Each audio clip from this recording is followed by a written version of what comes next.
2026 Porsche 911 Carrera 4 GTS. On paper, this is the most capable, most aggressive, and most technically advanced 911 ever built.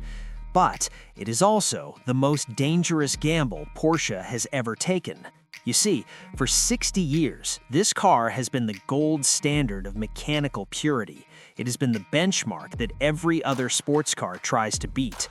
But this year, everything changed. There is a new system hiding under the metal, a system that has half the car world cheering and the other half claiming the 911 is dead. So, did Porsche just ruin an icon, or did they perfect it? The answer actually starts right here, staring you in the face on the front bumper. Take a very close look at that front fascia. You see those 5 vertical slats on the air intakes? That is the biggest giveaway that this is not a normal 911. Those are active aerodynamic flaps. This is living technology. When the car needs cooling, they snap open to gulp down air like a predator. When you need top speed, they slam shut to smooth out the airflow. It looks like the gills of a shark, and honestly, it acts like one too. This isn't just designed for design's sake, it is a warning. Move your eyes to the back, and the changes get even more subtle but significantly sharper. The rear light bar is now integrated directly into the bodywork. It's cleaner, simpler, and darker. The license plate has moved up, making the rear diffuser look massive, giving the car a planted, heavy stance on the road. It's aggressive, it's low, and in this stark white paint, it looks absolutely surgical. But here is the catch, and this is where things get interesting. Those active gills up front, they aren't just for aerodynamics or style points. They are there because this engine needs a massive amount of cooling. Why does a standard Carrera need so much air? Because of exactly what Porsche has done to the powertrain to change the game forever. But before we get to the controversial engine that is causing all the drama, we need to talk about the cockpit, because the moment you walk up and open the door, you are going to notice that something legendary, something you have touched in every Porsche for decades, is officially missing. Slide into the driver's seat, and your hand instinctively reaches to the left of the steering wheel. For 60 years, that is where you twisted the key or the nub to wake the beast. But now, you reach out and feel nothing but plastic. For the first time in history, the 911 uses a push-button start. I know, to the average person that sounds like a tiny detail, but for the Porsche faithful, that is absolute heresy. It is the first sign that the analog world is slipping away. Once you get past that shock, you look up and realize the revolution continues. You are staring at a fully digital, freestanding 12.6-inch curved driver display. The analog tachometer, that big, beautiful central gauge that we have loved for decades, is officially history. It is gone. You can still configure the screen to look like the old dials using the classic view, and the graphics are crisp, but let's be honest, it is all pixels now. The rest of the cabin is a masterclass in modern focus. The center console has been cleaned up, featuring a cooled compartment for your smartphone so it does not overheat while you are pushing the car to its limits. The infotainment system is faster than ever, deeply integrated with Apple CarPlay to the point where you can control the car's climate directly from your iPhone interface. It feels incredibly premium. The stitching is flawless, and the race text material on the GT Sport steering wheel feels absolutely perfect in the hand. It is a masterclass in German efficiency.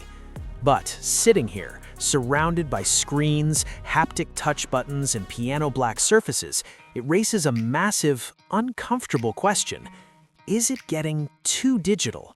Is it becoming too disconnected from the driving experience? Is this just a high-speed simulator on wheels? Well, the engineers in Weissach knew you would ask that. They knew they had to prove that this car still has a soul. So, they made sure the physical connection to the pavement was undeniable. And that starts with the massive rolling stock that is holding this thing to the ground. This is where the GTS truly separates itself from the base Carrera models. You walk around to the side profile, and the stance on this car is just mean. It sits 10 millimeters lower than standard, hugging the asphalt like it is magnetic. But the real story is the hardware connecting you to the road. We are talking about a serious staggered setup here. Up front, you are rolling on massive 20-inch wheels to sharpen the turn-in response. In the back, where all the weight is, they step up to 21-inch wheels. But look closer. Look right at the center of that satin black rim design. You're going to notice that something is missing. You won't find 5 lug nuts here. That is because the GTS comes standard with center lock wheels. This is straight-up motorsport technology. It is a single giant central nut that holds the wheel on, exactly like what you find on a GT3 race car or a Le Mans prototype. It reduces rotating mass, it makes a pit stop faster if you have a pit crew in your garage, and let's be honest, it just looks incredible. It gives the car those wide, flared hips that Porsche is famous for, filling the arches perfectly. But let's be real, those massive rear tires aren't just for show. They are fighting for traction against a powertrain that has completely rewritten the rulebook and angered the purists. If you're loving this deep dive into the new 911, make sure to hit that subscribe button right now so you don't miss our next review. Now, we have danced around it long enough. Let's open the rear deck lid and see what is really powering the 2026 GTS. This is the moment of truth. This is the T-hybrid system that has everyone talking. Porsche has officially thrown out the old twin-turbo 3-liter engine. In its place sits an all-new, massive 3.6-liter Boxer 6 engine. But here is the genius move. They ditched the twin-turbo setup for a single, massive electric turbocharger. This thing uses exhaust gas to generate power and electricity to spin itself up instantly. It essentially deletes turbo lag from existence, giving you peak torque the millisecond your foot touches the pedal. But the engine is not fighting alone. It is paired with a compact high-voltage battery and an electric motor integrated right into the PDK transmission. The result of all this German wizardry? 532 horsepower. It rockets to 60 miles per hour in just 2.9 seconds. The throttle response is absolutely instant. It feels just like the naturally aspirated engines of the past, but it pulls with the torque of a freight train from idle to redline. It is not a hybrid designed to save the polar bears. It is a hybrid designed for pure, unadulterated violence. So, is the new hybrid 911 a mistake? Is this the end of the Porsche we know and love? Absolutely not. This is a weapon. It is sharper, faster, and more ruthless than the car it replaces. It manages to bridge the gap between the analog past and the digital future in a way only Porsche can, offering supercar performance that you can actually drive to the grocery store.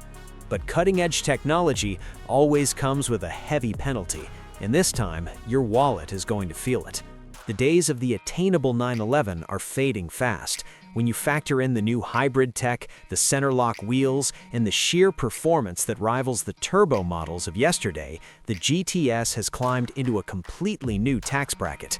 If you want one of these parked in your driveway, fully spec'd and ready to run, you need to be prepared to drop approximately $185,000. Now I want to hear from you.